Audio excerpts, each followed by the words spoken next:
పెద్దవారి గోత్రాలు పెరుమాళ్ళకెరు కానీ ఇదివరకు పెద్దవాళ్ళ ఇళ్ళలో గొడవలు బయటికి తెలిసేది కాదు.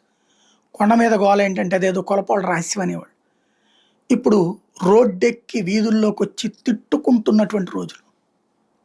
తల్లిదండ్రుల పేరు ప్రఖ్యాతులు అనేదానికంటే కూడా ఇలాంటి వివాదాల ద్వారా అన్యాయం వైపు ఏమైనా సింపతి కార్డు తెప్పించుకుని రాజకీయ ఆరంగరేటం చేద్దాం అనుకుంటున్న రోజులు. ఆంధ్రాలో షర్మిల చూసాం, తెలంగాణలో కవిత చూస్తున్నాం. కేసీఆర్ గారు బతికే ఉన్నారు కాబట్టి ఆయన ఆ ఆస్తులు ఏదో కూడా ఎవరికి ఏమేమి ఇవ్వబోతున్నారు ఇప్పుడే రాసేస్తే బెటర్.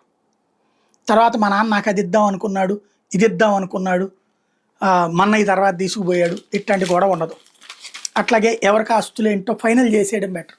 అట్లాగే పవర్స్ కూడా ఏ పదవులు ఎవరికి ఇద్దాం అనుకుంటున్నారు, జాతీయ నాయకత్వం ఎవరికి ఇద్దాం అనుకుంటున్నారు, రాష్ట్ర నాయకత్వం ఎవరికి ఇద్దాం అనుకుంటున్నారు, ఇది కూడా తేల్చేయడం బెటర్. నువ్వు ఎంత సంపాదించావన్నది కాదు, చివరికి పోయిన తర్వాత నిన్ను తిట్టుకోకుండా ఉండాలి. బయట వాళ్ళు తిట్టుకుంటారే, తిట్టుకునే వాళ్ళు తిట్టుకుంటారు, పొగుడుకునే వాళ్ళు పొగుడుకుంటారు.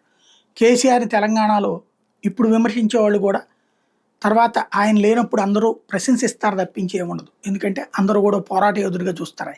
ఆయనే లేకపోతే తెలంగాణ అనేది లేదు.